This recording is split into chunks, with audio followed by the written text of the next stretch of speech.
ఒకానొక సమయంలో ఒక చోట వివాహం జరుగుతూ ఉంది. వివాహం జరుగుతున్న ఆ వివాహంలో ఉన్నటువంటి పెళ్లి కుమారుడు పాస్టర్ గారి దగ్గరికి వచ్చి ఇలా మాట్లాడుతున్నాడు. పాస్టర్ గారు, నేను పెళ్లి చేసుకోబోయే పెళ్లి కుమార్తె గురించి నేను విన్నాను.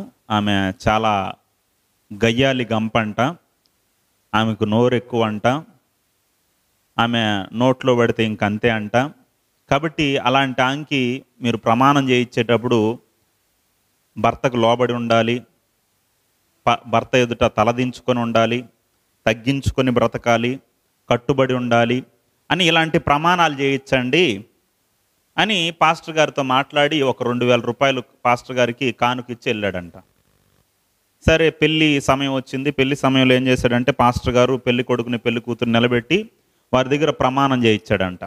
ప్రమాణం చేయించేటప్పుడు పెళ్లి కుమార్తె దగ్గర ఏమని ప్రమాణం చేయించాడంటే, అమ్మా, నీ భర్తకి మామూలుగా బైబిల్ ప్రకారం ఎలా ప్రమాణం చేయించాలి? భర్త భార్యను ఏం చేయాలి? ప్రేమించాలి. భార్య భర్తకి ఏం చేయాలి?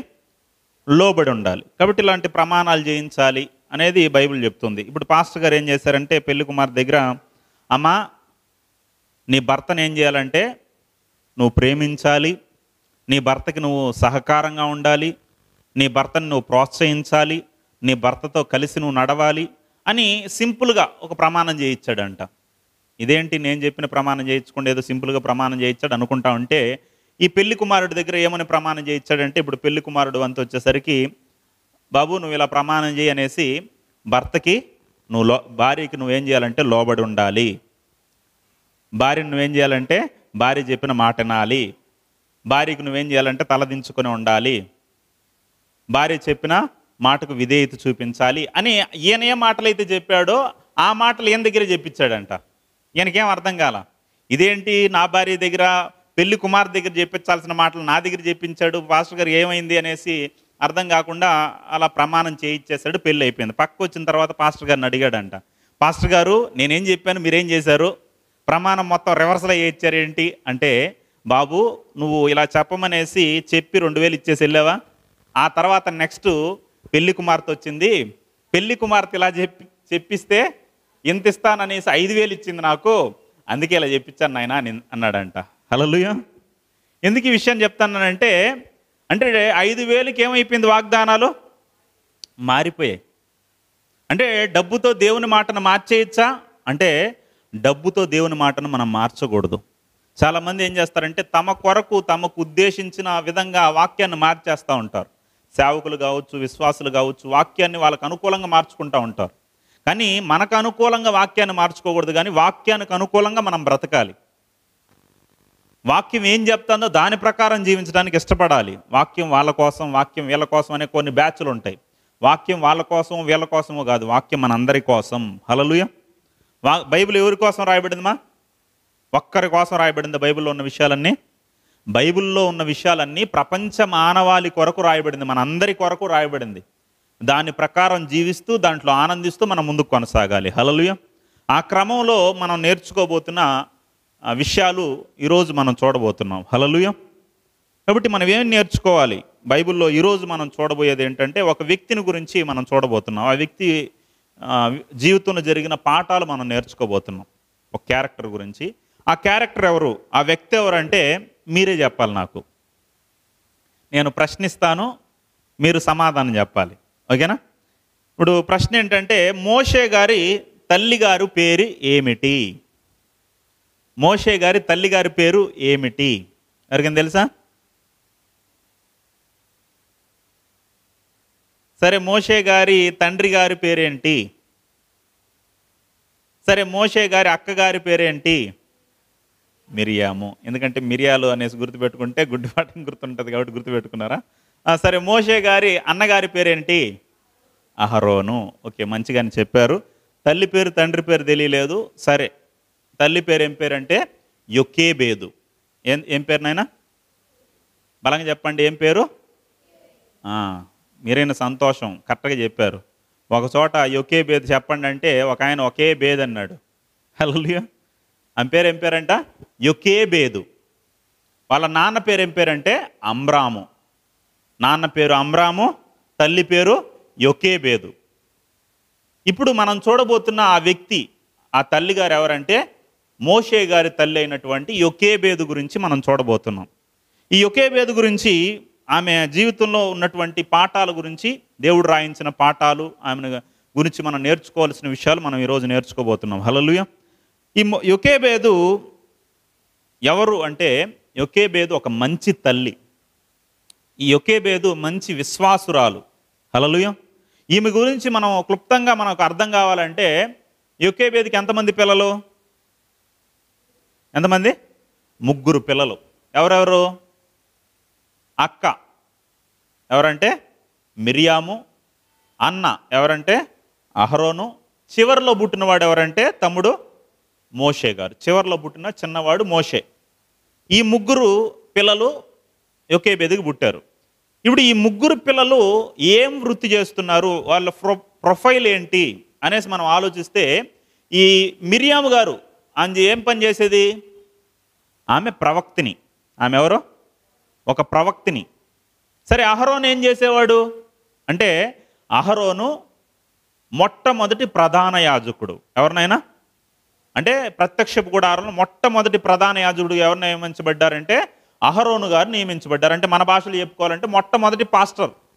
మొట్టమొదటి పాస్టర్ ఎవరు? అహరోను గారు. అదే రీతిగా మోషే గారు ఎవరు?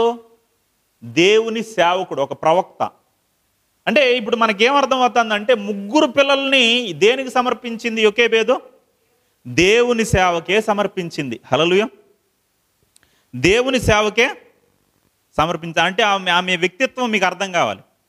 నా 3 పిల్లలు ఏం చేయాలంటే దేవుని పరిచర్య చేయాలనుకున్న ఒక గొప్ప ఉన్నతమైన విశ్వాసం కలిగిన భావాలు కలిగిన స్త్రీయే యొకేబేదు. హల్లెలూయా. ఎవరైనా ఉన్నారమ్మా? ఎవరైనా ఉంటారా ఇలా? ఒకసారి ఆలోచన చేయండి. 3 పిల్లలు పుట్టారనుకో, 3 పిల్లల్ని దేవుని సేవకి ఇచ్చేయాలి అనే ఆలోచన ఎవరికైనా ఉంటుందా? ఉందా? నానా జాగ్రత్తగా వచ్చి కూర్చోండి, ముందరకు వచ్చేయండి. మీరు పిల్లలు ముందరకు వచ్చేయండి, రావాలి త్వరగా. మీరు నడుస్తూ ఉండకూడదు, మాట్లాడుతూ ఉండకూడదు, సైలెంట్గా కూర్చోవాలి, శబ్దాలు చేయకూడదు. మీరు కూర్చోండి, త్వరగా వచ్చేయాలి. మీరు మధ్యలో వస్తే డిస్టర్బెన్స్గా ఉంటుంది. సరే, 3 ఏం చేసింది? దేవుని సేవకు సమర్పించింది. మనం ఎలా ఆలోచిస్తాం? మనకు 3 లేదా 2 పిల్లలు ఉన్నారనుకో, వాళ్ళని దేవుని సేవకు సమర్పించాలనుకుంటామా? దేవుని సేవకు ఇచ్చిన ఎలాంటి వాళ్ళని ఇవ్వాలనుకుంటాం? ఇంట్లో ఏ చదువు లేకుండా, ఏ పని లేకుండా సోమరిపోతుగా గాలికి తిరుగుతూ ఉన్నాడు అనుకో, వాడిని గురించి ఏమంటాం? ప్రభువా, ఈడు ఏ పని బాట లేకుండా, ఇంటికి ఏ ఉపయోగం లేకుండా ఉన్నాడు, ఇన్నేం చేయి, దేవుని సేవకు వాడుకోనాయన అని అలాంటి వాళ్ళని ఇచ్చేస్తాం. అంతే కదా? అంతేగాని మామూలుగా 2 కుమారులు ఉన్నారనుకో, ప్రభువా చిన్నోడు ఏ పని బాట లేకుండా, చదువు సంధ్య లేకుండా గాలి తిరుగుతున్నాడు ఆయన, మాకు భారంగా ఉన్నాడు, వాడిని నీ సేవలో వాడుకోనాయన.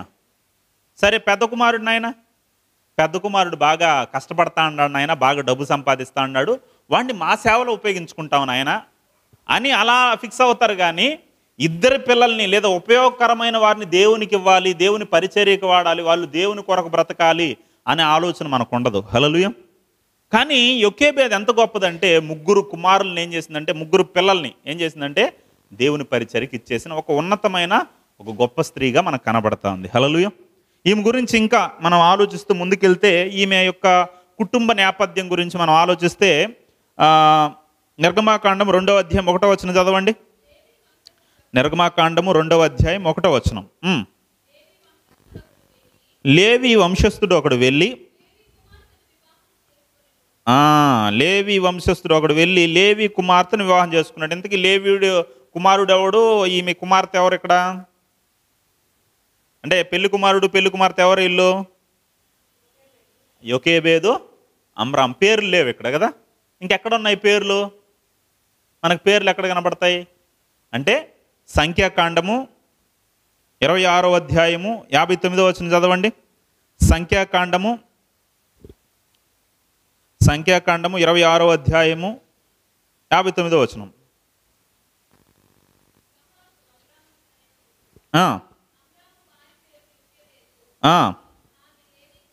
ఆమె లేవి కుమార్తె, ఉమ్, ఉమ్. అహరోనును మోషేను. కాబట్టి ఈ అమ్రాము యొకేబేదు భార్యాభర్తలు వారికి పుట్టిన పిల్లలే ఈ ముగ్గురని అక్కడ స్పష్టంగా రాయబడింది. హల్లెలూయా. ఇప్పుడు ఈ బ్యాక్గ్రౌండ్లోకి మనం వెళ్ళి ఆలోచిస్తే ఏం జరిగిందంటే, ఇజ్రాయెల్ ప్రజలు 75 మంది యాకోబు కాలంలో లేదా యోసేపు గారి కాలంలో ఐగుప్తులోకి వెళ్ళిపోయారు. ఎక్కడికి వెళ్ళిపోయారమ్మా? ఐగుప్తులోకి వెళ్ళేసి వాళ్ళు ఏం చేశారంటే వృద్ధి పొందారు, విస్తరించారు. ఐగుప్తు దేశంలో, దేశం కాని దేశంలో ఈ జనాభా విస్తరించి కొన్ని లక్షల మందిగా మారిపోయారు. ఎలా విస్తరించారంటే, ఇప్పుడు ఐగుప్తీయులు ఒక 5 లక్షల మంది ఉన్నారనుకో, వీళ్ళు ఎంతమంది ఉన్నారంటే 10 లక్షల మంది ఉన్నారు. ఎవరు? ఇజ్రాయెల్ ప్రజలు. వీళ్ళు ఒక 10 లక్షల మంది ఉన్నారనుకో ఐగుప్తు. మనకు అర్థం కావడం కోసం చెప్తున్నా, అందరూ జాగ్రత్తగా వినాలి. వీళ్ళు 10 లక్షల మంది ఉంటే వీళ్ళు 20 లక్షల మంది ఉన్నారు. ఇలా వీళ్ళు విస్తరించిపోతుంటారు. దేశం కాని దేశంలో ఆ దేశ జనాభా కన్నా వీళ్ళు ఎక్కువ అయిపోతా ఉంటారు. అప్పుడు ఈ ఐగుప్తీయులకి ఏమొచ్చిందంటే స్వార్థం వచ్చింది, అసూయ వచ్చింది. ఒరే, మన దేశంలో వాళ్ళు విస్తరిస్తా అంటారు ఏంటి? ఇలా విస్తరిస్తూ వీళ్ళు వెళ్ళిపోతే వీళ్ళు ఏం చేస్తారంటే ఒకానొక సమయంలో మన శత్రు సైన్యం, మన శత్రు రాజులు మన మీదకి యుద్ధానికి వచ్చినప్పుడు వీళ్ళు వాళ్ళతో కలిసి మన మీద యుద్ధం చేసి మన దేశాన్ని నాశనం చేస్తారేమో అనే ఒక ఆలోచన వీరికి కలిగింది. ఎందుకంటే వీళ్ళ జనాభా విస్తరించిపోతుంది, మన జనాభా కన్నా ఎక్కువ అయిపోతుంది. కాబట్టి దీన్ని ఎట్టయినా అరికట్టాలి, ఈ జనాభాని తగ్గించాలి అనేసి ఏం చేశాడంటే ఫరో రాజు ఒక శాసనం చేశాడు, ఒక ఆజ్ఞ బయలుదేరి అంటే ఒక ఆజ్ఞాపించాడు. ఏంటి ఆజ్ఞాపించాడంటే ఏం శాసనం చేశాడంటే, పుట్టినటువంటి 2 సంవత్సరాల లోపు పిల్లల్ని కొడతారు కదా, ఇప్పటి నుండి 2 సంవత్సరాల లోపు పుట్టిన పిల్లల్ని అందరిని ఏం చేయండి అంటే చంపేయండి అని ఆజ్ఞాపించాడు. ఏం శాసనం చేశాడమ్మా? 2 సంవత్సరాల లోపు పిల్లల్ని అందరూ ఏం చేయాలి అంటే, అది కూడా ఆడపిల్లల్ని కాదు, మగపిల్లల్నే. ఎందుకంటే మగపిల్లలు పెరిగితే వాళ్ళు ఆర్మీ అవుతారు, సైన్యం అవుతారు, వాళ్ళతో సమస్య వస్తుంది. ఆడపిల్లలు అనుకోని ఇబ్బంది ఏం లేదు, మన దగ్గర పని చేయించుకోవచ్చు, లేదా మనం అక్రమ సంబంధాలు వాళ్ళతో పెట్టుకోవచ్చు, వాళ్ళతో ఇబ్బంది లేదు. ఈ పురుషులతో ప్రమాదం అనేసి ఏం చేశారంటే ఈ మగపిల్లలందరినీ ఏం చేశారంటే 2 సంవత్సరాల లోపు పిల్లలందరినీ చంపేయాలి. ఎలా చంపేయాలి? పుట్టిన పిల్లల్ని ఏం చేయాలంటే, ఆ దేశంలో నైలు నది అనేది ఉండేది, అంటే ఇప్పటికి కూడా ఉందిలే, ప్రపంచంలో అతి పొడవైన నది. ఏ నది? నైలు నది. అతి పొడవైన నది, పెద్ద నదిగా నైలు నది పిలువబడుతుంది. ఆ నైలు నది చుట్టూ ఈ ఈజిప్టు అనేది ఏర్పడింది అనమాట. ఇప్పుడు మన గోదావరి చుట్టూ ఎలా వాతావరణం ఉంటుందో, పంటలు ఎలా పండుతాయో, అలానే ఆ నైలు నది చుట్టూ చక్కటి పంటలు పండుతూ ధాన్యం కలిగి అక్కడ ప్రజలు నివసించేవాళ్ళు. అది పెద్ద నది అనమాట. ఇప్పుడు ఆ నదిలో ఏం చేయాలంటే ఆ పిల్లల్ని తీసుకొని పోయి ఆ నదిలో 2 సంవత్సరాల లోపు పుట్టిన పిల్లల్ని ఆ నైలు నదిలో బారేయాలి. పిల్లల్ని చంపడం పెద్ద కష్టమా? కష్టమా? పుట్టిన బిడ్డని చంపడం కష్టమా? చాలా ఈజీ కదా, చాలా చాలా ఈజీ. ఒక చిన్న వడ్ల గింజ తీసుకొని కూడా నోట్లో వేసినాం అనుకో, ఊపిరి ఆడకుండా ఏమైపోతారో చచ్చిపోతారు. కాబట్టి ఆ పిల్లల్ని ఏం చేయాలంటే ఆ నైలు నదిలో బారేయాలి. అప్పుడు ఏం చేస్తారంటే ఊపిరి తిరక్క చనిపోతారు. లేదా ఆ నైలు నదుల్లో ఉన్న ముసలు క్రొకడైల్స్ ఉంటాయి, ఎక్కువ పెద్ద పెద్ద క్రొకడైల్స్, ఇప్పుడు ఏం చేస్తాయంటే ఆ పిల్లల్ని తినేస్తాయి.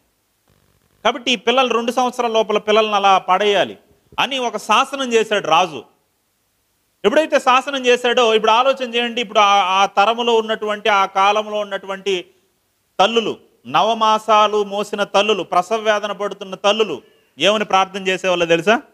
వాళ్ళ ప్రార్థన అంతా ఒకటే. ఏంటి వాళ్ళ ప్రార్థన? ప్రభువా, మాకెవరు పుట్టకూడదో, మాకు మగపిల్లలు పుట్టకూడదు ప్రభువా, మాకు ఆడపిల్లల్నే దయచేయను. ఆయన మగపిల్లలు పుడితే మా పిల్లల్ని ఏం చేయాలి? మేము నైలు నదిలో పారేయాలి, వాళ్ళ ముసలి పాలు అయిపోతారు, వాళ్ళు నీళ్ళల్లో మునిగి చనిపోతారు, నా పిల్లలు మా చేతులతోనే చంపేయాల్సి వస్తుంది. కాబట్టి వద్దునైనా మాకు మగపిల్లలు వద్దు, మాకు ఆడపిల్లల్ని దయచేయనేసి ఏడ్చి ప్రలాపించి ఆడపిల్లలను కోరుకునేవాళ్ళు.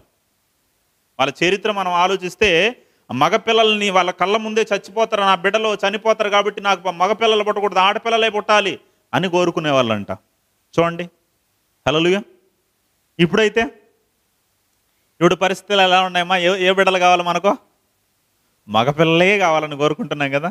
కానీ అప్పుడు సిచ్యువేషన్ ఏంటంటే అసలు ఆ పిల్లల్ని బట్టి వాళ్ళు ఏం కోరుకుంటున్నారంటే, మాకు ఆడపిల్లలే కావాలి, మగపిల్లలే వద్దు నాయనా అని ప్రార్థన చేసేవాళ్ళంట. అంటే మనమేమనుకుంటామంటే దేవుడు ఆడపిల్లలను దయచేసినా మగపిల్లలను దయచేసినా వారి పట్ల ఒక ప్రణాళిక ఉంటుంది దేవునికి. మనం దాన్ని గుర్తెరగం. మనం చాలామంది ఏమనుకుంటారంటే మాకు మగపిల్లలే పుట్టాలనుకుంటారు, ఆడపిల్లలు పుట్టేస్తూ ఉంటారు. ఆడపిల్లలు ఏ పుట్టాలనుకుంటారో మగపిల్లలు పుట్టేస్తూ ఉంటారు. హల్లెలూయా. అంటే నేను అనుభవపూర్వకంగా చెప్తానని ఎప్పుడు కూడా ఏ పిల్లలు పుట్టాలని అడగద్దండి. ఎందుకంటే మనం మగపిల్లని అనుకున్నామనుకో ఆడపిల్లలు పుట్టేస్తారు, ఆడపిల్లలు అనుకున్నాము మగపిల్లలు పుట్టేస్తారు. హల్లెలూయా. చూడండి ఇక్కడ కూడా మిరియాము యొకేబేదు అడగతాంది, ప్రభువా మగబిడ్డలు పుడితే ఏం చేస్తారో?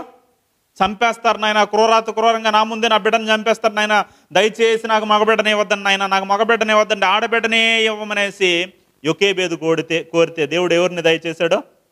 ఒక చక్కటి అందమైన మగబిడ్డనే దయచేశాడు. హల్లెలూయా.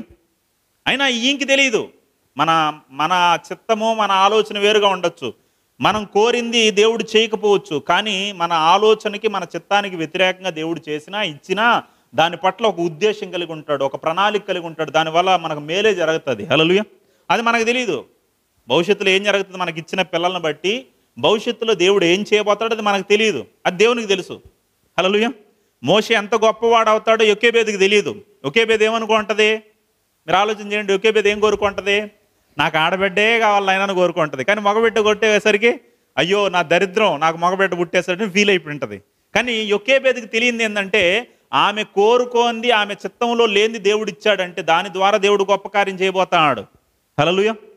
కాబట్టి మనకు ఇచ్చిన పిల్లలను బట్టి కూడా మీకు ఎవరిచ్చినా మీరు బాధపడద్దండి, చింతించద్దండి. వారి ద్వారా ఎలాంటి కార్యాలు దేవుడు చేయబోతాడో మనకు తెలియదు. ప్రతి పుట్టుకి ఒక కారణం ఉంటుంది. హల్లెలూయా. ప్రతి బిడ్డ పుట్టిందంటే ఒక ప్రణాళికతో దేవుడు పుట్టించుంటాడు. ఆ ప్రణాళిక ఏంటో మనకు తెలియదు, కానీ భవిష్యత్తు తిరిగిన దేవునికి తెలుసు. అంటే ఎప్పుడైతే ఇలా జరుగుతుందో చక్కటి మోషే పుట్టాడు. ఇప్పుడు ఏం చేయాలి? చంపుకోలేదు. ఈ తల్లి ఏం చేసిందంటే తెలివిగా ఆ బిడ్డని 3 నెలలు దాచిపెట్టిందంట. ఎందుకంటే నా బిడ్డ కనపడితే ముసళ్ళకి వేస్తారు, సైనికులు తీసుకుని పోయి నైల్ నదిలో బారేస్తారు అనేసి భటులకు తెలియకుండా జాగ్రత్తగా 3 నెలల పాటు బిడ్డని, ఆ మగబిడ్డని దాచిపెట్టిందంట. ఆ బిడ్డని చంపుకోవడానికి ఇష్టపడలా. 9 మాసాలు మోసుకన్నా నా బిడ్డను ఎట్టయినా కాపాడుకోవాలని 3 నెలలు దాచిపెట్టిందంటే ఎలా దాచిపెట్టిందో తల్లి. హల్లెలూయా. ఎందుకంటే బిడ్డలు మామూలుగా ఏం చేస్తారమ్మా? ఏడుస్తారు. ఆ ఏడు వినపడకుండా ఆ బిడ్డ పుట్టాడని తెలియకుండా ఎంత జాగ్రత్తగా మెయింటైన్ చేసిందంటే అంత జాగ్రత్తగా మెయింటైన్ చేసి 3 నెలలు దాచిపెట్టింది. ఇంక 3 నెలల తర్వాత దాచిపెట్టలేని పరిస్థితి, ఏం చేయాలో అర్థం కాల. అప్పుడు దేవునికి అప్పగించుకొని ఆమె ఏం చేసిందంటే తెలుసా? అంటే మీరు 2వ అధ్యాయం 3వ వచనం చదివి అక్కడ మనకు అర్థం అవుతుంది. వాళ్ళని చంపుతున్నారనేది కూడా మీరు 1వ అధ్యాయం 16వ వచనం చదవండి. ఎందుకంటే మీకు తెలియాలి కనుక. వాళ్ళు ఐగుప్తీయులు పిల్లల్ని చంపుతున్నారనే దానికి కూడా ఒక వచనం మీరు చదవండి. 1వ అధ్యాయం 16వ వచనం.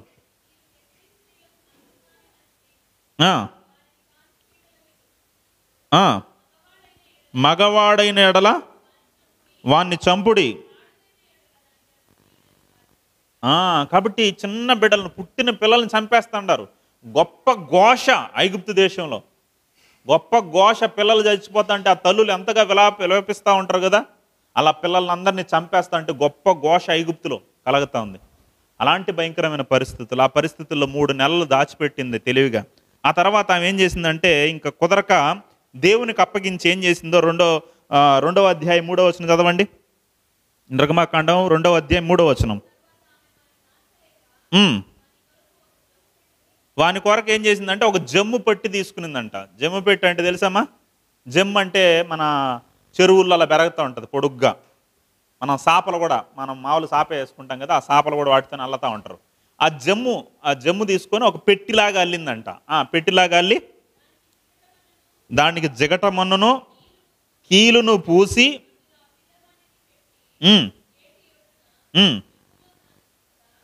ఇప్పుడు ఆ జమ్ము పెట్టిలాగా చేసి దాన్ని ఏం చేసిందంటే ఆర్కిటెక్చర్ అయిపోయిందనమాట. ఆమె ఏం చేసిందంటే దాని మీద జగట మన్ను పూసి దాని మీద కీలు పూసి.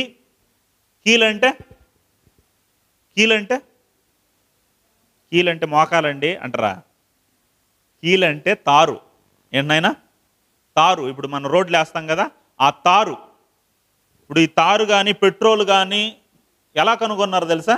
దానికి పెద్ద హిస్టరీ ఉంది. మొట్టమొదట ఆ పెట్రోల్ని కనిపెట్టిన వ్యక్తి ఎలా కనిపెట్టాడు అంటే బైబిల్ చదవడాన్ని బట్టి, అతడు క్రైస్తవుడు అవడాన్ని బట్టి బైబిల్లో ఉన్న సందర్భాలు, నోవా కాలంలో కావచ్చు, ఇక్కడ కావచ్చు, ఇంకొన్ని వచనాలను బట్టి ఈ ప్రాంతాల్లో ఏదో ఉందనేసి అతడు తవ్వకాలు చేసినప్పుడు అక్కడ తారు, పెట్రోల్ డీజిల్ అన్నీ ఒకే ముడి పదార్థంగా ఉంటుందన్నమాట. దాన్ని విడగొట్టి పెట్రోల్గా, డీజిల్గా, తారుగా తయారు చేస్తారు. కాబట్టి వాటిని కనిపెట్టడం జరిగింది. కాబట్టి చూడండి, ప్రస్తావన తారు గురించి ఇక్కడ రాయబడింది చూడండి. ఆ కీలు ఏం చేసిందంటే ఆ జమ్ము పెట్టికి పూసి, ఆ మన్ను పూసి అందులో పెట్టిందంట బిడ్డ మునిగిపోకుండా. హల్లెలూయా. అంటే ఒక చిన్న పడవలాగా తయారు చేసింది. ఆ పెట్టిలాగా తయారు చేసి దాన్ని తీసుకుని పోయి ఏం చేసిందంటే జమ్ములో దాచిపెట్టింది. ఆ, ఆ, ఆ, వాళ్ళ అక్కని పంపించింది. నాయనా రేయ్, నువ్వు ఏం చేయాలంటే తమ్ముడిని ఇంకా మన దగ్గర ఉంటే తమ్ముడిని చంపేస్తారు. నేను ఒక ప్లాన్ చేశా, తెలివిగా ఒక ప్లాన్ చేశా. దేవునికి అప్పగించిన ఈ ప్లాన్ ప్రకారం సక్సెస్ అయితే ఇలా జరుగుతుంది.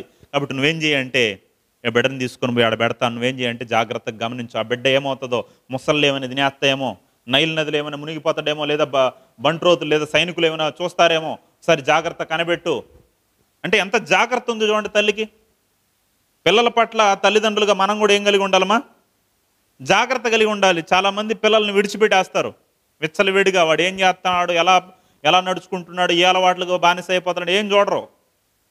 ఇలా పనులు ఎల్లవి, వాళ్ళ పిల్లలు వాళ్ళ పాటుకుంటారు. అలా కాదు, అంటే బయట ప్రాంతాలకు వెళ్ళినా, బయట చదువులకు వెళ్ళినా ఆ పిల్లల్ని గమనిస్తూ ఉండాలి, వాళ్ళ కొరకు ప్రార్థన చేస్తూ ఉండాలి. హల్లెలూయా. అంటే ఈ జమ్ము పెట్టు అనేది ఏంటంటే ఒక ప్రార్థన. ఏంటనైనా ఒక భద్రత, ఒక ప్రార్థన. మన పిల్లల కొరకు ఏం చేయాలి? ప్రతిదినము ప్రార్థన చేయాలి. తల్లిదండ్రులుగా ఉన్నవారు మన పిల్లల కోసం ప్రార్థన చేయాలి. ఎంతమంది ప్రార్థన చేస్తా అంటారు? ప్రార్థన చేయాలి. ప్రార్థన చేయడం ద్వారా ఆ బిడ్డల చుట్టూ దేవుడు కంచె వేస్తాడు, క్షేమాన్ని ఇస్తాడు. హల్లెలూయా. వారు ఎక్కడున్నా దేవుడు కాపాడుతాడు. మీ కంచె, ప్రార్థన కంచె వారికి ఉండాలి. ఈరోజు కూడా ఒక సంఘటన, భవ్య అద్వితీయ గాడికి, మా పెద్ద కుమార్తెకి ఒక వారం పైబడే జలుబుగా ఉంది. జలుబు తగ్గనే లేదు, ఏది చేసినా. ఒక వారం నుండి ఏమొస్తుందంటే దుర్వాసన, భయంకరంగా దుర్వాసన వస్తుంది. వాడు నా పక్కన పడుకుంటాడు. వాడు పడుకుంటే ఫేస్ టు ఫేస్ పడుకున్నప్పుడు జలుబు మామూలుగా ఉండేటప్పుడు ఇబ్బంది ఉండేది కాదు. వాడు ఫేస్ టు ఫేస్ దగ్గర వచ్చి పడుకుంటాడు, ఒక దుర్వాసన వస్తుంది. అందుకనేసి నేను పక్క తిరుక్కొని పడుకోరా అనేసి నేనే చెప్పేది. అలా వాళ్ళ అమ్మ కూడా అస్సలు వాడి దగ్గరికి వెళ్ళడానికి, వాడు పాపను ముద్దు పెట్టుకున్న ఇబ్బంది పడిపోతా ఉన్నాం. ఎందుకంటే అంత దుర్వాసన, భయంకరమైన దుర్వాసన. స్కూల్లో కూడా పిల్లలు కూడా అన్నారంట, నువ్వు దుర్వాసన వస్తూ ఉండవు, మా దగ్గరికి రావద్దన్నారు. నాకు చాలా బాధ అయిపోయింది. పాపం బిడ్డని ఎంత ఇది చేస్తున్నా, మనం కూడా దూరంగా పెడతా ఉన్నాం. వాడే అసలు అర్థం చేసుకొని ఆ పక్క తిరుక్కొని పడుకుంటాడు. మామూలుగా నాకు అతుక్కొని పడుకునేవాడు, అంటే మెలకు లేకపోతే వచ్చేస్తాడు, మెలకు ఉంటే ఆ పక్క తిరిగి పడుకుంటున్నాడు. చాలా బాధ అయిపోయింది. ఏంది బిడ్డకి అసలుకి, అంటే జలుబు వల్ల ఇలా దుర్వాసన వస్తుందేమో అనుకున్నాను. మళ్ళీ నిన్న భవ్య, ఎందుకంటే ఇలా వాసన వస్తుంది, రారండి వాసన అనేసి ఆ పాప ఏందో సెల్ ఫోన్లో చూస్తే రాత్రిపూట అందులో యూట్యూబ్లో చెప్పారు. ఏమని అంటే ముక్కుల్లో నుండి ఎందుకు దుర్వాసన వస్తుంది అంటే, ఏదైనా ముక్కులో ఇరక్కపోతే, ముక్కులో ఏదైనా రంధ్రాల్లో ఏదైనా ఇరక్కపోతే అది అలా పాసిపోయేసి అదేమైపోతుంది అంటే దుర్వాసన కొడతా ఉంటుందంట.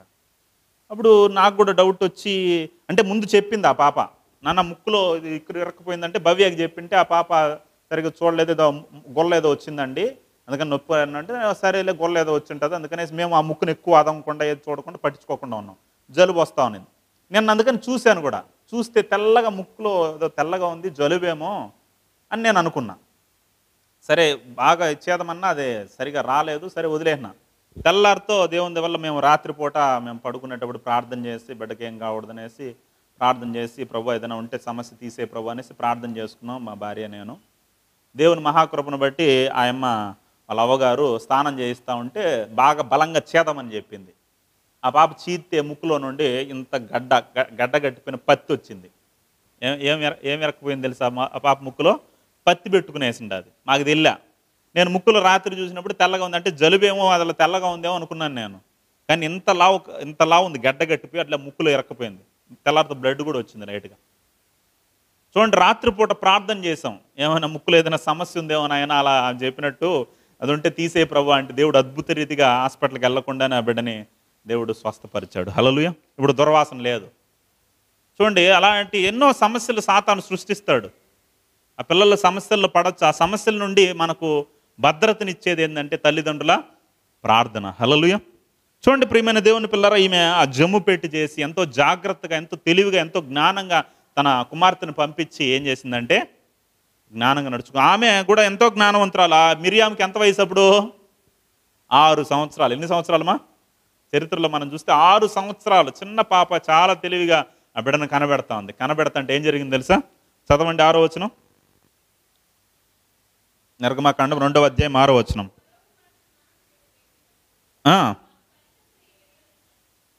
ఉమ్, ఉమ్, ఉమ్, ఉమ్, ఉమ్, ఉమ్, ఉమ్, ఉమ్, ఉమ్. హల్లెలూయా. ఎవరికి కనికరం వచ్చిందంట? ఎవరికి కనికరం వచ్చిందమ్మా? ఫరో కుమార్తెకి. అంటే ఫరో కుమార్తె స్నానం చేసుకోవడానికి నది దగ్గరికి వచ్చింది. అక్కడికి వచ్చేసరికి ఎవరు కనపడినారంటే జమ్ము పెట్టెలో ఎవరో ఉన్నారు. అందుకని నాకు చెలికత్తను పంపించి తీసుకురమ్మంటే దాంట్లో మోషే గారు ఉన్నారు. హల్లెలూయా. చూసిన వెంటనే అతని మీద కనికరం వచ్చిందంటే ఎవరికి కనికరం వచ్చింది? అసలు శాసనం ఎక్కడి నుండి వచ్చింది? ఆ ఇంటి నుండే వచ్చింది. శత్రువు ఎవరు? ఆ ఇంట్లోనే ఉన్నాడు. ఆ ఇంటిలో ఉన్నటువంటి శత్రువు నుండి ఆ ఇంట్లో ఉన్న శాసనం ఎక్కడి నుండి వచ్చిందో ఆ ఇంటిలో నుండి దేవుడు ఏం పుట్టించాడంటే కనికరం పుట్టించాడంట. కనికరం పుట్టించి ఆ బిడ్డను పెంచుకోవాలి, నా కుమారుడిగా ఇతన్ని పెంచుకోవాలనే ఆలోచన వచ్చి, హల్లెలూయా. చూడండి ఎంత దేవుడు ఎంత గొప్పవాడో చూడండి ప్రియమైన దేవుని పిల్లలారా. దేవుడికి ఒక నిర్ణయ కాలం ఉంటుంది. 2 నెలలు దాచిపెట్టింది, ఇంకా నా వల్ల కాదు, నేనేం చేయలేను అనుకునింది. దేవుడు ఒక సమయం వచ్చింది, ఆ సమయంలో ఏం చేశాడంటే ఆ బిడ్డను అద్భుత రీతిగా కాపాడాడు. హల్లెలూయా. మనలో కూడా మన జీవితాల్లో కూడా అనేక సమస్యలు వస్తూ ఉండొచ్చు, అనేక ఇబ్బందులు ఉండొచ్చు, అనేక కష్టాలు ఉండొచ్చు. ఇవేం పోలేదు, నా జీవితంలో ఇంకా ఎంత ప్రార్థన చేసినా పోలేదని బాధ ఉండొచ్చు. కానీ నీ ప్రార్థన వినలేదనుకోవద్దు. దేవుడు ఆయన ఆలస్యం చేసిన అలక్ష్యం చేసేవాడు కాదు. దేవుడు ఖచ్చితంగా స్పందిస్తాడు. నీకు అవసరమైన దాన్ని దేవుడు అందిస్తాడు. హల్లెలూయా. కానీ ఒక నిర్ణయ కాలం ఉంటుంది. ఆ నిర్ణయ కాలం వచ్చిందా అప్పుడు దేవుడు ఖచ్చితంగా కార్యం చేస్తాడు. అంతవరకు దేవుడు మౌనంగా ఉంటాడు. ప్రతిదీ కూడా మనం అనుకున్న వెంటనే వస్తే అది మనకు ఉపయోగకరంగా ఉండకపోవచ్చు. ఇప్పుడు మన కుమారుడు 15 సంవత్సరాలు ఉందనుకో, 14-15 సంవత్సరాలు ఉంది. నాన్న నాకు పెళ్లి చేయన్నాడు అనుకో, మీరు చేస్తారా? ఏమ్మా 14 సంవత్సరాల కొడుకు వచ్చి డాడీ నేను పెళ్లి చేసుకోవాలి, నాకు పెళ్లి చేయన్నాను అనుకో, పెళ్లి చేస్తారా? చేయరు మీరు. అంటే పెళ్లి చెయ్యరు అంటే మీ ఉద్దేశం అది కాదా? పెళ్లి చేయకూడదనేది ఉద్దేశమా? కాదు. నా కొడుకు ఇంకా వయసు రావాలి, నా కొడుకు ఇంకా పరిపక్వత చెందలేదు, నా కొడుకు ఇంకా వయసు రాలేదు. నా కొడుకు ఒక వయసు వచ్చినప్పుడు, ఒక కాలం వచ్చినప్పుడు, నిర్ణయ కాలం వచ్చినప్పుడు ఏం చేస్తాను? నేను పెళ్లి చేస్తాను. చేయకుండా పోరు. మీ ఉద్దేశం అది కాదు, పెళ్లి చెయ్యాలి, కానీ ఈ సమయం కాదు, ఈ టైం కాదు, అది ఇది నిర్ణయ కాలం కాదు అని అనుకుంటారు మీరు. హల్లెలూయా. అలానే దేవుడు కూడా ఒక పని చేయాలనుకున్నప్పుడు నిర్ణయ కాలం ఉంటుంది. బైబిల్లో మీరు చదివినట్లయితే ఆదికాండము 21వ అధ్యాయం 2వ వచనం చదవండి. ఆదికాండము 21వ అధ్యాయం 2వ వచనం. ఆదికాండము 21వ అధ్యాయం 2వ వచనం. ఎట్లనగా దేవుడు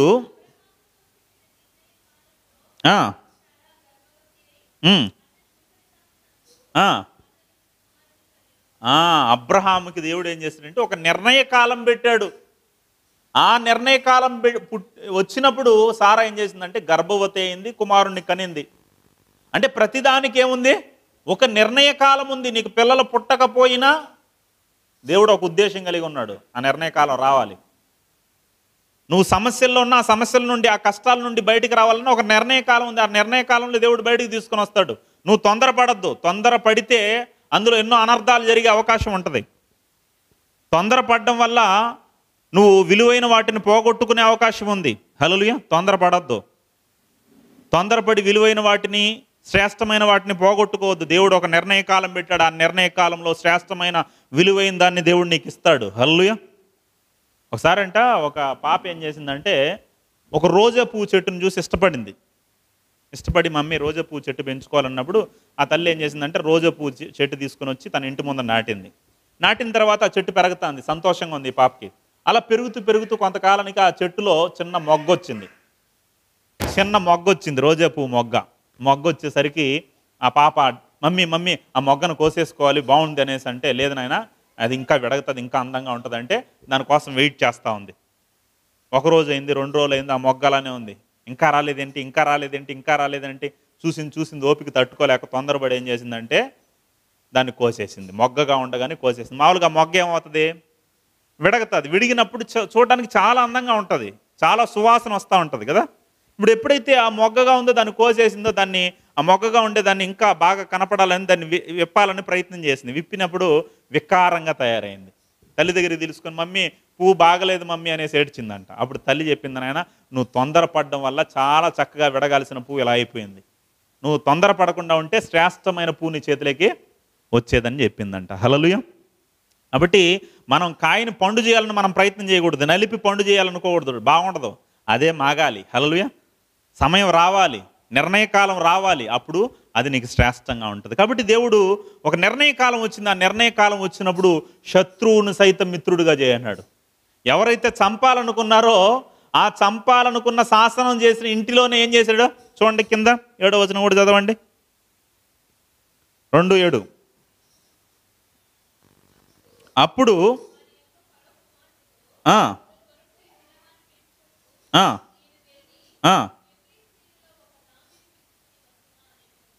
ఎవరు ఎక్క చూస్తుంది కదా, మిరియాము గారు దూరం నుండి చూస్తే ఎంత తెలివి చూడు, ఎంత జ్ఞానం ఇచ్చాడు చూడండి దేవుడు.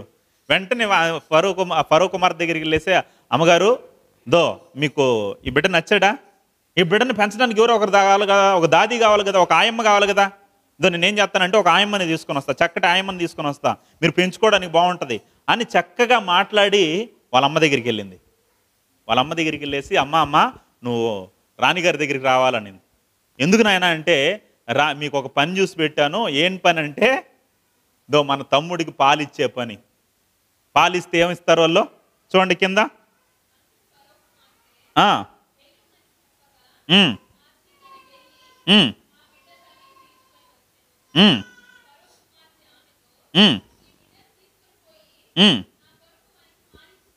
పాలిచ్చి పెంచుము, నేను నీకు జీతం ఇచ్చేదనని చెప్పాను. హల్లెలూయా. దేనికి జీతము?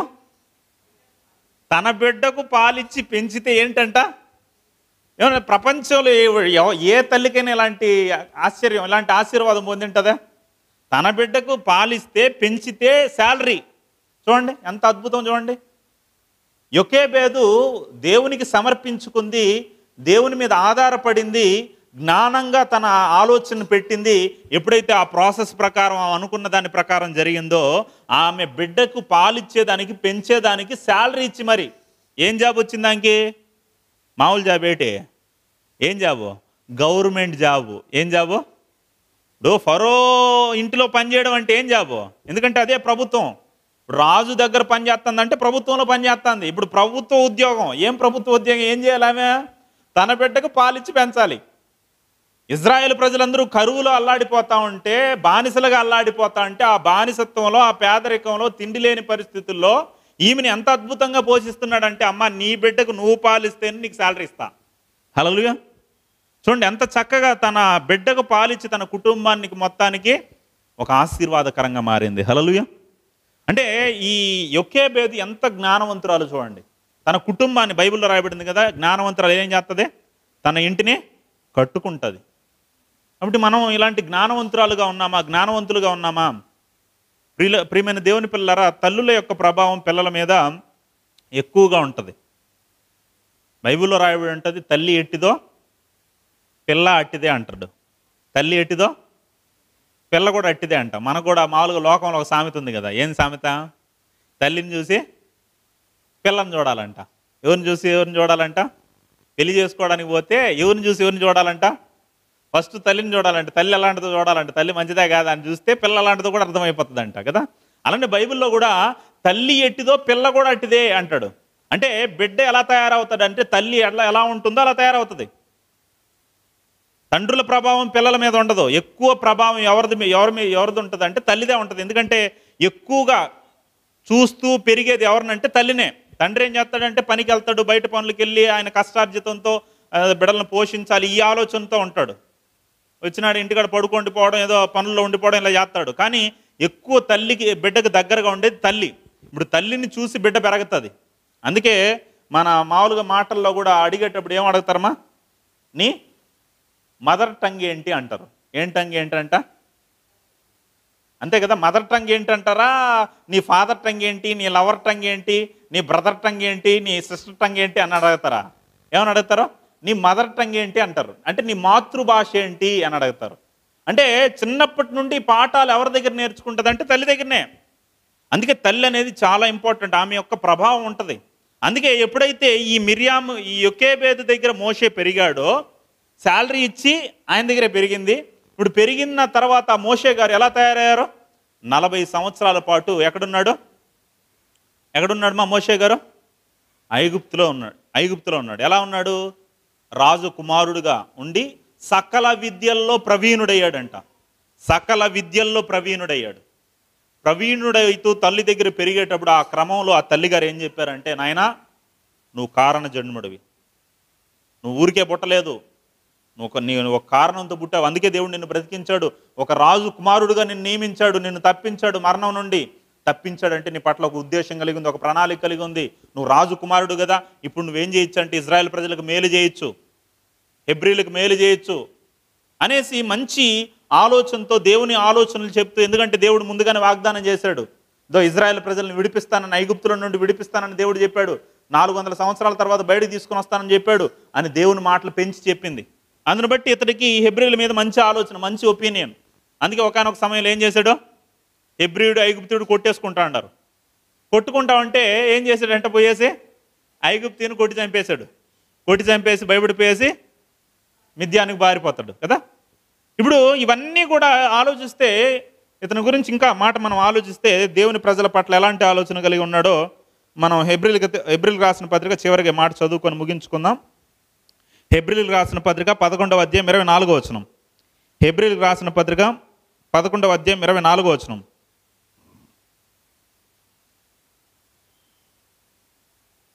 ఎలాంటి మాటలు నూరు పోసిందో చూడండి ఆ తల్లి. హెబ్రీలకు రాసిన పత్రిక 11వ అధ్యాయం 24వ వచనం. మోషే పెద్దవాడైనప్పుడు విశ్వాసమును బట్టి, ఎక్కడిది ఈయనకే విశ్వాసం ఎక్కడి నుండి వచ్చింది? ఇతడు ఐగుప్తీయుల దగ్గర పెరిగితే ఇతనికి విశ్వాసం ఎక్కడి నుండి వచ్చింది? ఐగుప్తీయులు విగ్రహారాధికులు, చేమల్ని, బల్లుల్ని, దోమల్ని, ఏగల్ని వీటిని ఆరాధించేవాళ్ళు. ఇతనికి విశ్వాసం ఎలా వచ్చింది? దేవుని పట్ల విశ్వాసం ఎలా వచ్చింది? విశ్వాసమును బట్టి ఐగుప్తు ధనము కంటే క్రీస్తు విషయమైన గొప్ప నింద భాగ్యమని ఎంచుకొని అల్పకాలము పాప భోగము అనుభవించుట కంటే దేవుని ప్రజలతో శ్రమ అనుభవించుట మేలని యోచించి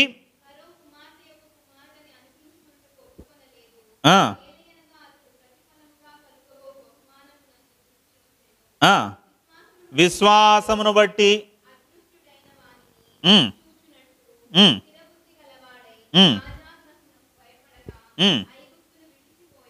చాలు. ఇక్కడ విశ్వాసమును బట్టి అంటే ఎవరి విశ్వాసమును బట్టి? ఈ విశ్వాసం ఇతరులు ఎక్కడి నుండి వచ్చిందంటే తల్లి విశ్వాసురాలు కనుక ఆ విశ్వాసం ఎవరిలోకి వచ్చింది? మోషేలోకి వచ్చింది. హల్లెలూయా. ఆమె చెప్పిన నూరు పోసిన మాటలు ఇతన్ని ఎంత బలపరిచాయి అంటే ఐగుప్తు ధనము కంటే ఐగుప్తులో ఎంత ధనం ఉందమ్మా? చాలా ధనం ఉంది, విస్తారమైన ధనం ఉంది. ఇప్పటికి కూడా ఐగుప్తులో సమాధుల్లో ఉండే బంగారు కోసం ప్రయత్నాలు చేస్తూ ఉంటారు, చాలామంది తవ్వకాలు చేస్తూ ఉంటారు. ఐగుప్తులో విస్తారంగా ధనం ఉంది. ఎక్కడి నుండి వచ్చింది ఆ ధనం? యోసేపు కాలంలో ప్రపంచమంతా కరువు వస్తే ఐగుప్తులో ధాన్యం ఉంది, అందుకని ప్రపంచ దేశాలంతా ధనం తీసుకుని పోయి ధాన్యాన్ని తీసుకొని వచ్చుకున్నాయి యోసేపు దగ్గర.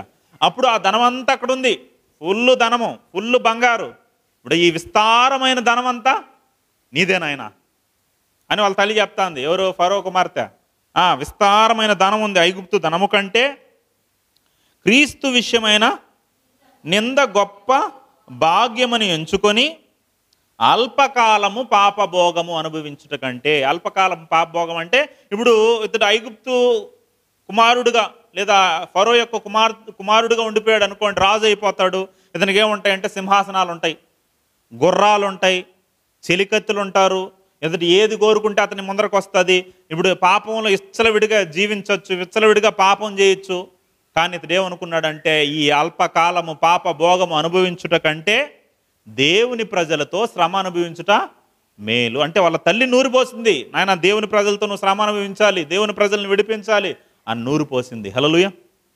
అందుకని ఇంకా ఏం రాయబడింది? ఫరో యొక్క కుమార్తె యొక్క కుమారుడని అనిపించుకున్నట్టుకు ఒప్పుకొనలేదు. అంటే ఫరో యొక్క కుమారుడిగా అనిపించుకోవడానికి ఒప్పుకోలేదంట. నాయన నువ్వు నన్ను అమ్మగా స్వీకరిస్తే ఇవన్నీ నీకు ఇచ్చేస్తానని అనిందంట వాళ్ళమ్మ. ఎవరో ఫరో కుమార్తె. ఇప్పుడు మీకు ఈ ఆప్షన్ వచ్చింది అనుకో, ఏం చేస్తారమ్మా మీరు? ఈ అవకాశం మీకు వచ్చిందనుకో ఏం చేస్తారు? ఫరో కుమార్తె, నాయన నువ్వు నన్ను అమ్మ అంటే చాలు, దో ఈ రాజ్యం మొత్తం నీదే, ఈ బంగారంతా నీదే, ఈ ఐశ్వర్యం అంతా నీదే, నీ ఇష్టం అని చెప్పిందంట. ఇప్పుడు అలాంటి అవకాశం మనకు వస్తే మనం ఏం చేస్తాం చెప్పండి? ఇప్పుడు సోనియా గాంధీ ఉంది. సోనియా గాంధీ నన్ను అమ్మ అని పిలిస్తే నా ఆస్తి మొత్తం మీకు ఇచ్చేస్తాను అనింది అనుకో, మీరేం చేస్తారు? ఏం చేస్తారు? అమ్మ అని పిలవాలా? ఎన్నిసార్లు పిలవాలి? 1,000,000 సార్లు పిలిచేదా? అమ్మని ఎలా పిలవాలి? బలంగా అమ్మా అని పిలవాలా? మెల్లిగా అమ్మ అని పిలవాలా? లేదా అనురాగంతో అమ్మా అని పిలవాలా? ఏడుస్తూ అమ్మా అని పిలవాలా? ఎలా పిలవాలి? ఏ విధంగా పిలవాలి? ఇంగ్లీష్లో పిలవాలా? మమ్మీ అని పిలవాలా? లేకపోతే తెలుగులో అమ్మ అని పిలవాలా? లేకపోతే తమిళ్లో పిలవాలా? కన్నడలో పిలవాలి? ఏ భాషలో పిలవాలి? ఎలా పిలవాలి? ఎన్నిసార్లు పిలవాలి? ఇక్కడ నుండి నీ దగ్గరికి వచ్చేంతవరకు అమ్మ అమ్మ అమ్మ అమ్మ అమ్మ అని భజన చేసుకుంటూ రమ్మంటావా అని ఏ విధంగా పిలిచుంటాం కదా మనం. ఏ విధంగా పిలవాలంటే ఆ విధంగా పిలిచుంటాం కదా. ఇప్పుడు ఫరో యొక్క కుమారుడిగా పిలవబడడం కోసం అమ్మ అంటే చాలు నాయన అంటే అమ్మ అని పిలవడానికి ఇష్టపడలేదంటేనా? ఎందుకంటే దేవుని ప్రజలతో శ్రమ అనుభవిస్తా కావాలంటే. కానీ ఈ అల్పకాలము పాప భోగం నాకు వద్దు, ఎందుకంటే ఈ ధనం నాకు వస్తే, ఈ ఐశ్వర్యం నాకు వస్తే 40 సంవత్సరాలు 100 సంవత్సరాలు పరిపాలన చేస్తా, చచ్చిన తర్వాత నరకానికి వెళ్ళిపోతా, పాతాళానికి వెళ్ళిపోతా. ఈ అల్పకాలం పాప భోగం నాకు వద్దు, యుగ యుగాలు దేవునితో ఉంటా నేను, ఆ సింహాసనం నాకు కావాలి అని కోరుకున్నాడంట. హల్లెలూయా. చూడండి, దేవుని ప్రజలతో శ్రమ తన కోసం ఆలోచించాల, దేవుని ప్రజల కోసం ఆలోచించాడు. వాళ్ళ తల్లిగారు దేవుని ప్రజల కోసం ఆలోచించింది. మనం కూడా ఎవరి కోసం ఆలోచించాలి? దేవుని ప్రజల కోసం ఆలోచించాలి. హల్లెలూయా. మన కోసం ఆలోచిస్తే మనం ఆశీర్వదింపడ్డాం. ఒక స్టోరీ నేను చదివాను, అంటే బైబిల్లో లేదు, ఒక ఆయన ఒక స్టోరీ రాశాడు. ఏంటంటే మన ఆత్మీయంగా బలపరచుకోవడం లేదా మనం ఆత్మీయంగా బలపడడం కోసం బాగుంటుంది, అందుకని చెప్తున్నా. ఒకసారి ఆయన ఏం రాశాడంటే, ఒకసారి ఏం జరిగిందంటే పేతురు గారు యేసుక్రీస్తు ప్రభువుల వారు మాట్లాడుకుంటూ గలిలయ సముద్ర ఒడ్డు తీరం నడుచుకుంటూ పోతా ఉండారంట. నడుచుకుంటూ పోతా అంటే కొంత దూరం వెళ్ళిన తర్వాత ఒకడు ఏం చేశాడంటే భిక్షాటన చేస్తా కనపడ్డాడంట, అడుక్కుంటూ కనపడ్డాడంట. అడుక్కుంటూ కనపడేసరికి పేతురు గారికి జాలి వచ్చి, ప్రభువా మన దగ్గర విశ్వాసులు ఇచ్చిన కానుకుంది కదా, అతనికి ఒక షెకేల్ ఇస్తాను నాయన, అతడేదో పోషింపబడతాడు అని చెప్పేసరికి సరే నాయన అన్నాడంట. అందుకని చెప్పిన వెంటనే పేతురు గారు కానుకల్లో నుండి తీసి ఒక షెకేలు అడుక్కునేవాడికి, ఆ బీదవాడికి ఇచ్చాడంట. ఇచ్చేసరికి వాడు ఏం చేశాడంటే సంతోషంతో, దీంతో నా కుటుంబాన్ని నేను పోషించుకోవచ్చని ఆ షెకేల్ తీసుకొని వెళ్తున్న దారిలో ఒక దొంగ దారిలో అతన్ని అడ్డుకొని ఆ షెకేల్ని అతని దగ్గర నుండి దోచుకున్నాడంట. దోచుకునేసరికి అయ్యో నేను ఏదో నా కుటుంబాన్ని పోషించుకొని సంతోషంగా బతుకుదాం అనుకుంటే షెకేల్ దోచుకున్నాడు, ఇంకేం చేసేది అనేసి మరలా వచ్చి అడుక్కుంటా ఉన్నాడంట. అడుక్కుంటా ఉంటే ఈసారి మరలా యేసుక్రీస్తు పేతురు గారు నడుచుకుంటా పోతా ఉంటే మరలా అడుక్కుంటూ కనపడ్డాడంట. అతని పరిస్థితి అర్థమయ్యేసి, అయ్యా ఈసారి అతని కుటుంబం బాగా మెరుగ్గా అయ్యేటట్టు ఒక బంగారు నాణ్యం ఇద్దాము అతనికి అని చెప్పేసరికి సరే నాయన అన్నాడంట. సరే అతడు ఏం చేశాడంటే ఈసారి ఒక బంగారు నాణ్యం, విలువైన బంగారు నాణ్యం అతనికి ఇచ్చాడంట. అతడు సంతోషంతో ఆ బంగారు నాణ్యం తీసుకొని పోయేసి ఆ బంగారు నాణ్యంతో తన కుటుంబ పరిస్థితులన్నీ మారిపోతాయి, ఇతరులు కూడా సహాయం చేసే స్థితి అతనికి వస్తుంది. కానీ అతడు ఏం చేశాడంటే కొద్ది కకృతిపడి ఈ బంగారు నాణ్యం కుటుంబానికి అతని పరిస్థితులకు వాడుకోకుండా దాన్ని తీసుకుని వేసి ఏం చేశాడంటే దాచుకోవాలనేసి తన ఇంట్లోకి వెళ్ళేసి భార్యకి కూడా చెప్పకుండా ఒక కొండ ఉంటే దీన్ని ఎలా అయినా మనం దాచిపెట్టుకోవాలి, రేపటికి పనికి వస్తుంది అనేసి ఆ బంగారు నాణ్యం తీసుకుని పోయి ఒక కొండలో పెట్టాడంట.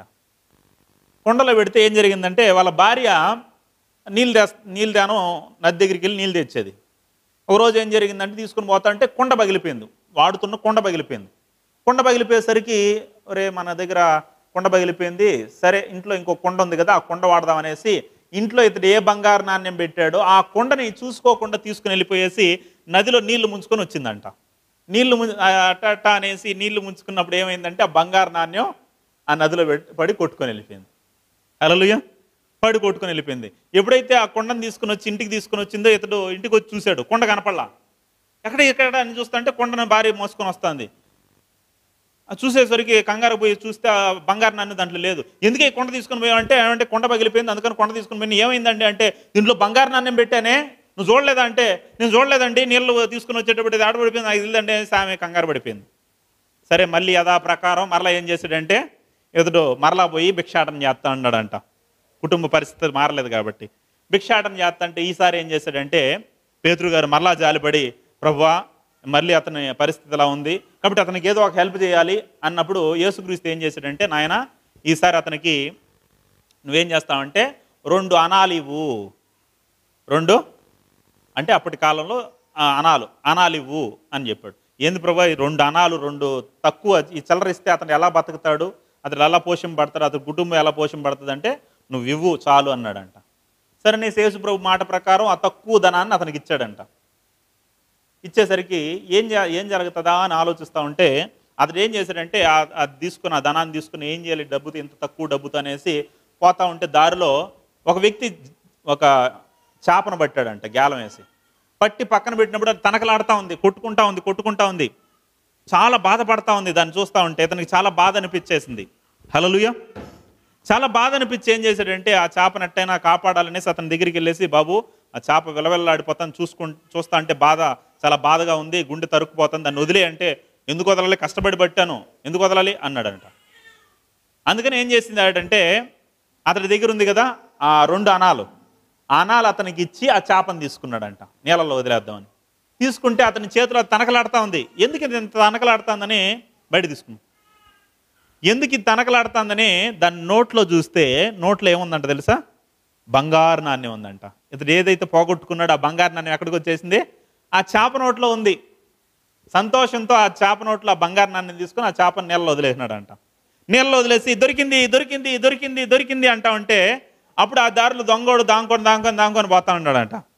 వాడు ఎప్పుడైతే దొరికింది అనేసి అంటా ఉన్నాడు, దొరికింది అంటే ఇంగ్లీష్లో ఇది రాయబడింది అని కాబట్టి దొరికింది అంటే ఆ దొంగ ఏమనుకున్నాడంటే నేను ఇతని దగ్గర దోచుకున్నాను కదా, నన్నేమో దొరికింది అంటాడు అతని డబ్బు అనేసి అతను కంగారు పడిపోయేసి అతని దగ్గర పోయేసి బాబు అరవద్దు అనేసి అతని దగ్గర కాళ్ళ మీద దగ్గర పడిపోయేసి నీ షెకేలు నీకు ఇచ్చేస్తాను, నువ్వు అరవద్దు, నన్ను పట్టించద్దు అనేసి ఆ షెకేలు కూడా ఇచ్చేసాడంట.